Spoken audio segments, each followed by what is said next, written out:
Hello everyone, we are so pleased to have you with us for this SymphonyAI webinar on AI FinCrime trends for 2024.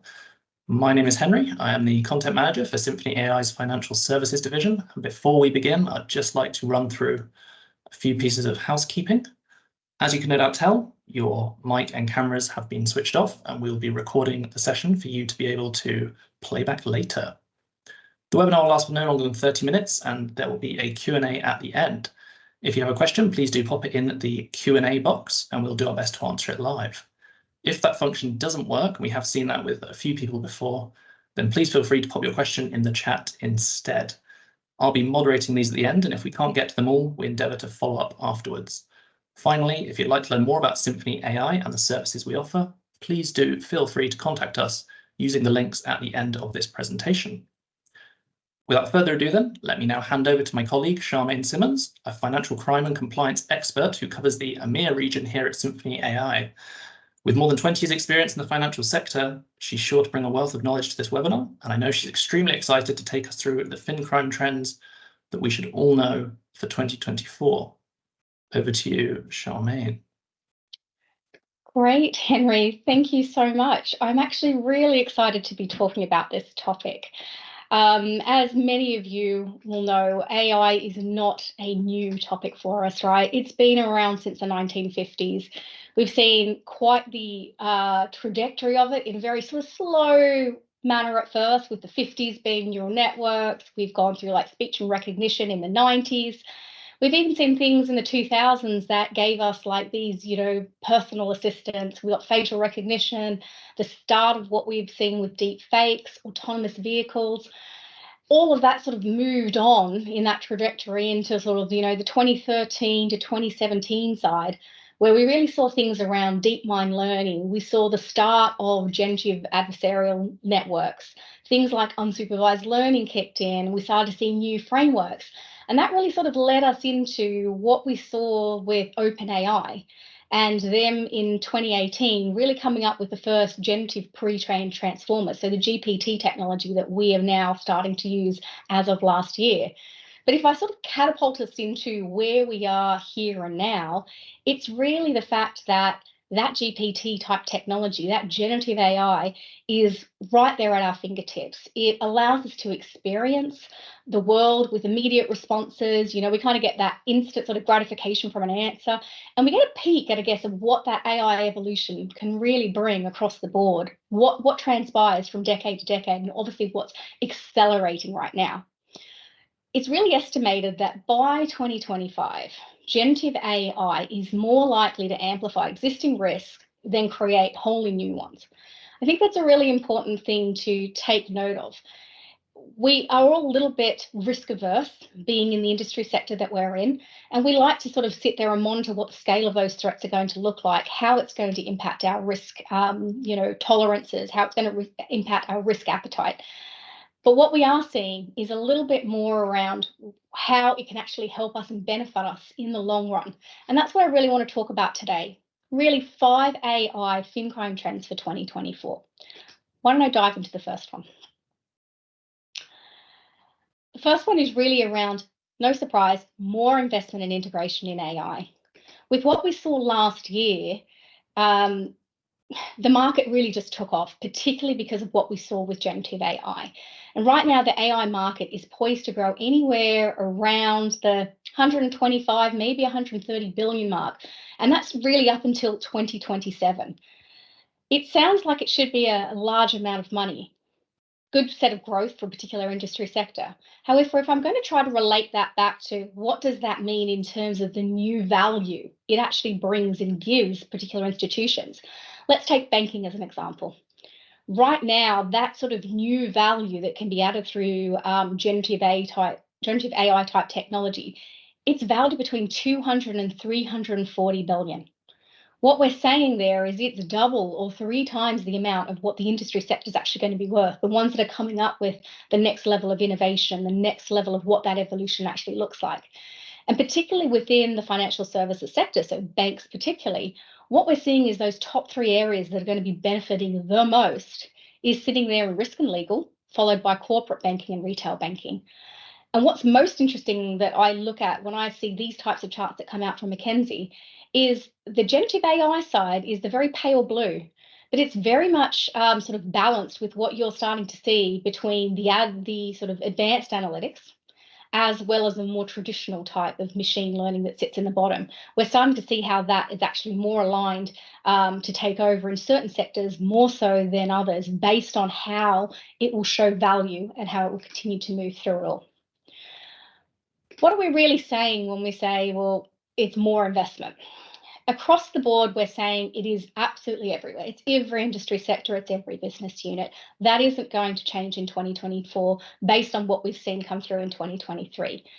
The reasoning there is enterprises are just seeing what that benefit, what the effect it has for them to be able to impact productivity, impact outcomes, impact managing risk.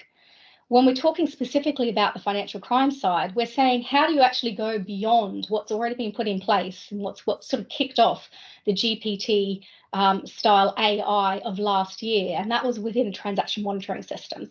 So right now we're seeing that start to develop out into the other areas of AI and fraud. I think what's also really interesting is the why.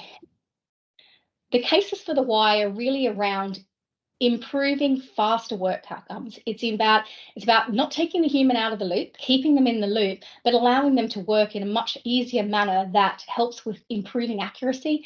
It helps with cost saving potential, and really it helps to capitalize on some of those data transformation type projects that are already in flight, some of them that are already completed, but being able to take those sort of frameworks that are already in place and utilize the data in a much more effective way, whether that data is structured or unstructured.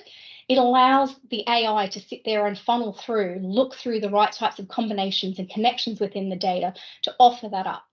These are the types of things that we are going to see continue to get more and more investment. What do I mean by that type of investment, though? That type of investment brings me into the second trend. And that trend is around verticalized large language models. We are going to see more of them. They are going to increase in terms of how they're being designed and how they're being used. When I say how they're being designed, what I'm really trying to talk about here is the why.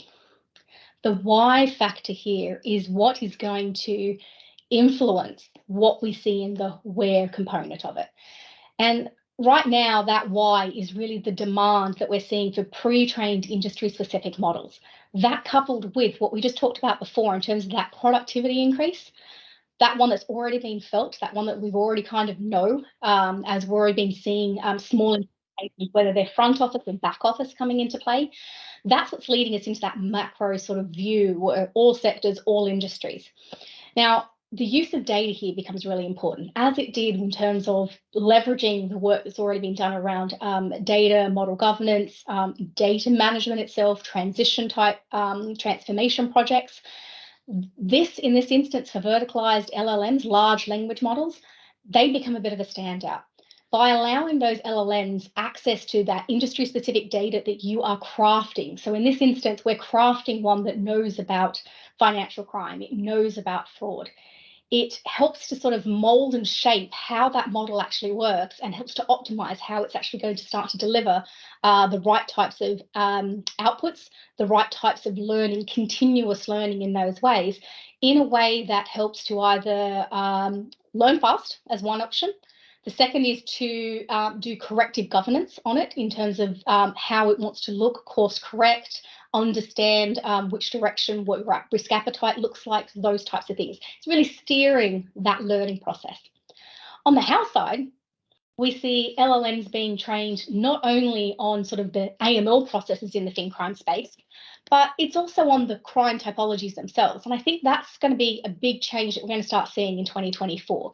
It's about how do you know what type of crime typologies and patterns you're looking for? So you're taking the known red flags, but you're enhancing it in a way that is able to detect and see what we can't naturally see when we look through millions and millions of rows of data and trying to understand how that does it. The computational power behind it can allow us to see that. It also means that we push past, I guess, that boundary, that sort of ability to go beyond what we already know. And we're raising that bar up a little bit higher around our expectations and the results of the expectations that we're looking to see out of it as we try to receive and alter that FinCrime, maybe that FinCrime fighting, bar. We're inching that up a little bit higher and a little bit higher every time. So look out for how these verticalized large language models, sometimes called specialized LLMs, how they will start to sort of transform. The other part of this that is going to start creeping in 2024 is what's going beyond what we see with just the large language models. And that starts to create the large action model side of it. I'll talk about that in a little bit, just to sort of round out a bit of the conversation in how that also plays out. What about our third trend in the AI FinCrime space? Our third trend is really around generative AI co-pilots. And you heard me say it a little bit before, it's about boosting productivity. It's about improving sort of efficiency across the board. Now, I think Bill Gates probably has it pretty right with this particular statement. Generative AI has the potential to change the world in ways we can't even imagine. I think what we've seen last year and what we're carrying over into 2024 and probably into 2025 is that technology potential exists. We are already, grasping it. We're already taking it. We're already using it. What we want to be able to do is basically work smarter, not harder, in order to achieve some of those improved outcomes. And really, in our space, in the financial crime space, how do we mature what we're doing in AML compliance and fraud detection and prevention? These give us technological ways to actually move about that and transition it forward. Now, when we are talking about financial crime, I mentioned before that one of the biggest areas that we've seen an uplift in utilizing generative AI, in this instance, co-pilot type technology, is in the transaction monitoring space. And through the work that we've done with different customers and even within our own testing environment, our sandboxes and test patches, we've basically seen an up to 70% faster investigations thanks to how we've integrated Gen AI into the bigger picture. Now, I think that's it sounds like a large number, but when I've sat down with different, clients and we've spoken through it, we've heard anywhere from it took my team 3 to 4 hours to do this particular end part of a process. We're now down to doing it in about 15, 20 minutes. So it certainly does show that there is a bigger improvement in productivity and efficiency that can be gained. Now, when we are talking about the wider side of it, I think it's most notable in this case when we're talking about boosting productivity and boosting, efficiency all at the same time. If you think back to that original chart that I put in the beginning in terms of banking, of who gets the biggest sort of slice across the pie, there are areas where it's really going to sort of project more into gaining those productivities and efficiency gains, and we saw that within the chart. But it's also in terms of combining that with the specialties that we just spoke about for the verticalized large language models. That gives us an extra boost in the overall way of how we're starting to see that. Now, within FinCrime, the TM side, yes, we're seeing it sort of give that big sort of a gain. We're seeing how it's lowering the overall case investigation time. Why is it doing that? It's taking on some of those manual type of data gathering, data selecting, collating some of that data and that information.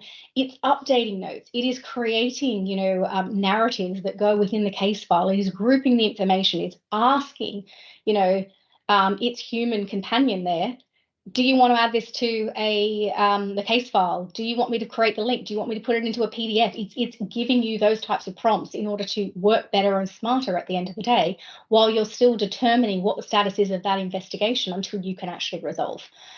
And, they are doing it in a short amount of time. They are doing what we would consider routine type of tasks.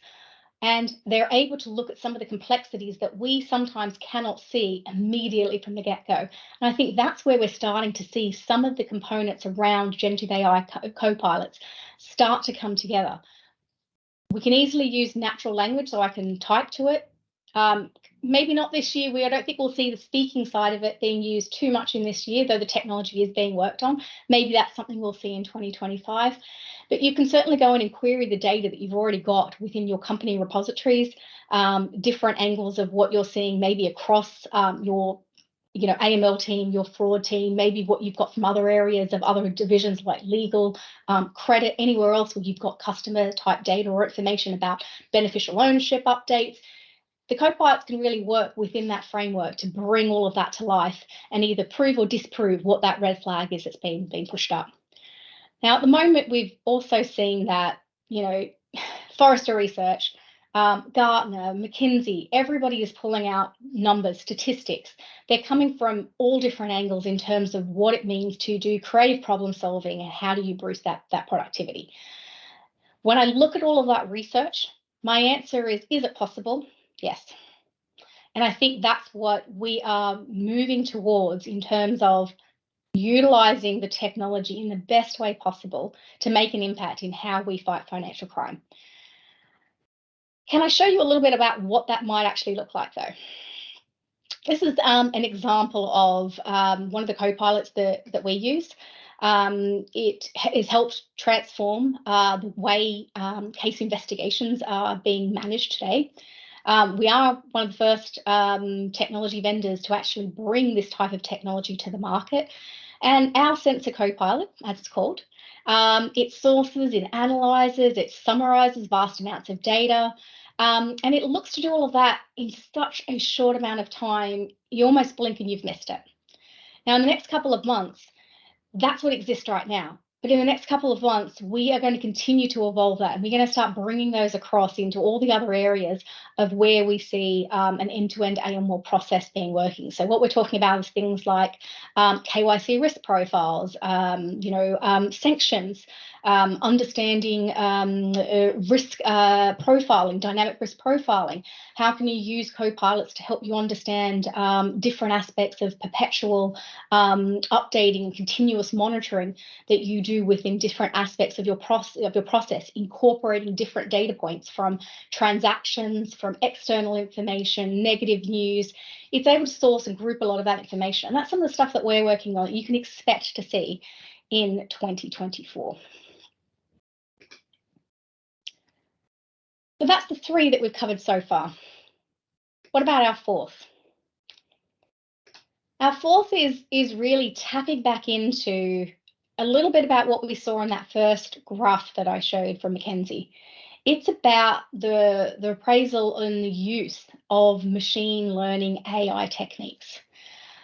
I think when we think about the journey that AI machine learning has really gone on to get us to where we're all hyped about generative AI, we can't necessarily forget about what the potential is from the more modern style of AI machine learning.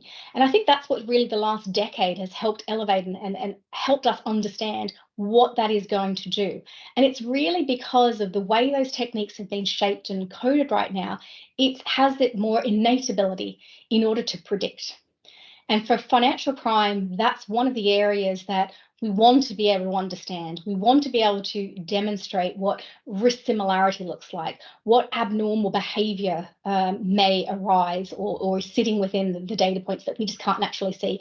Are there new patterns emerging? Are there new threats that we are just not sitting there right at our fingertips being able to spot, but within the way that you utilize these types of machine learning techniques, and then if you overlay on top with what the generative AI side can bring, you start to get a very powerful combination. And that's what's really starting to make that comeback, to really round out how that can all come together. Now, what do I mean when I said it's kind of like more modern types of techniques? A lot of that is around how it's doing some of the deep learning. And that has made a very drastic sort of improvement to facilitate some of those complex sort of patterns of recognition that we see either within the data sets below, where we see it on top of the risk flags, it's actually analysing and grouping and doing things around that. It's also looking at different aspects of analysing the data to do interpretability as well as fairness. And we know that that's one of the big concerns. Fairness and bias is one of those areas of concerns that needs to be addressed, no matter if it's in this particular area or some other type of an area that has a human impact at the end of the day. Those types of techniques are starting to change and become a lot more powerful in terms of how they deliver and mitigate some of those risks and biases that we're seeing. The last thing that I'll call out here is really around, I guess, the cost aspect of it. Why this has really come up now in terms of that sort of appraisal of it is that in the past, enterprises spent an extortionate amount of money testing, different AI machine learning techniques in their environments. Granted, they were the older type of techniques.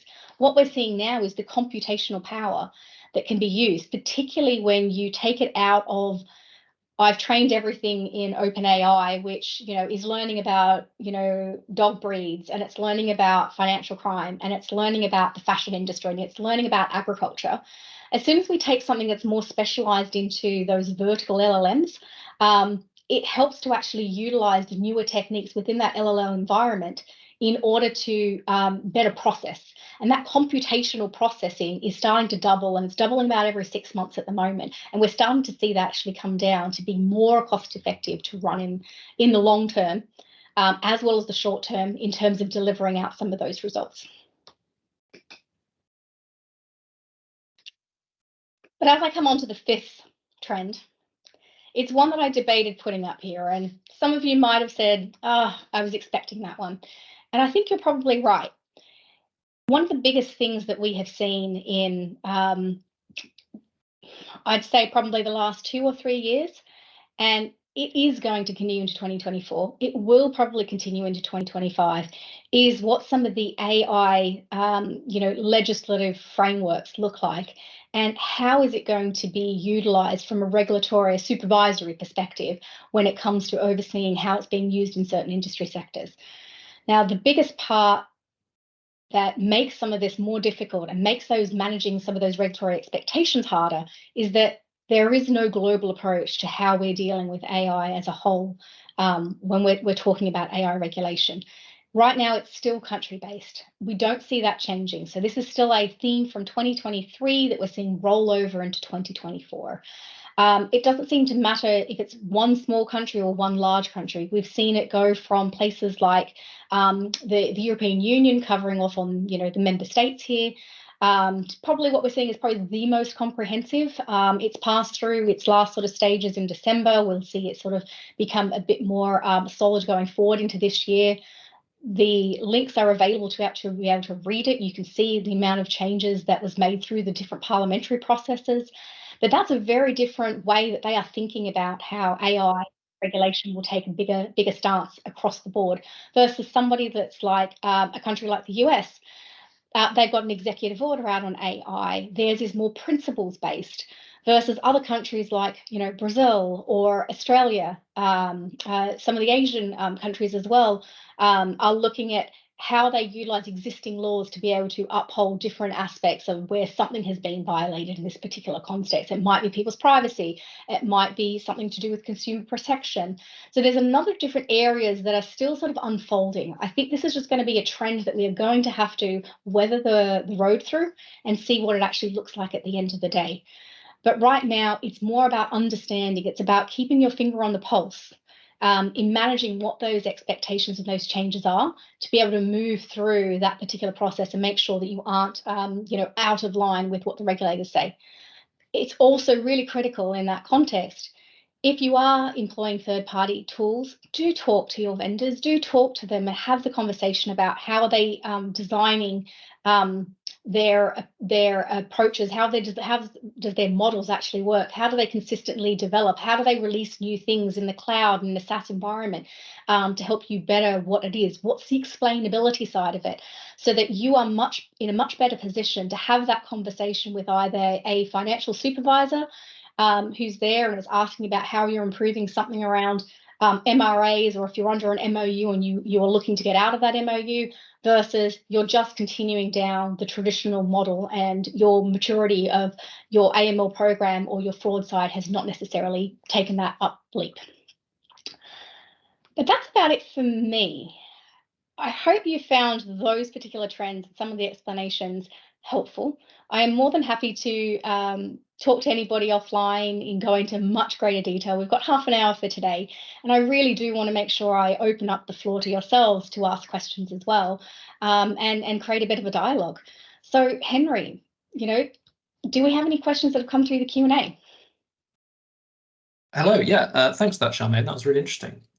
We currently only have one question. That's from Chris. He says, do we know if criminals are using AI and how they're using it? Good question. I guess the short answer is yes. There is anecdotal evidence that suggests that criminals are using forms of mainly generative AI at the moment. A lot of that has to do with how they're taking what's already happened from pandemic style digital sort of only types of motions going forward with how we transact, how we live our everyday. Those types of things have been more so used in the fraud space. And we're starting to see that some of the models can detect when a ChatGPT style language has been used. So you can start to see what those patterns are. We're seeing it's becoming a little bit more difficult to start to notice it directly in the AML space, although there has been a number of uplifts that have been identified by certain banking institutions in looking at and using the technology, largely for trade-based dual use goods, those types of areas is where we're starting to see some of that sort of come together. But I think one of the bigger points of this is, yes, criminals are using it, but if we're not using something also to sit there and catch them at what they're doing, we're only going to be left further and further behind, which means we aren't really fighting the better financial crime battle at the end of the day.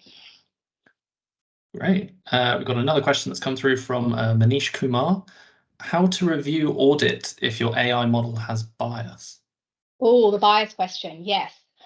So part of this has to do with understanding, one, what do you have bias already in your underlying data set? The second part is understanding what your existing model governance actually is. How flexible is it to allow certain elements of bias to creep in? The third part of it is, as you're training it, how are you detecting certain points of data that would train it to correct what those biases are or highlight them back out in some kind of BI reporting? That's one of the other trends that we've started to see, and we do have a more extensive article coming out around some of the bigger trends of 2024, AI included as other areas that you can certainly read. It's available on our website. Those parts start to understand how you get those biases. You need to be able to correct those before you continue to move through the process. I'm not saying it's going to be easy. The same way that any type of technology evolution has hiccups that you have to overcome, so do these ones. We have a very quick question just from Sandeep here before we move on to another question.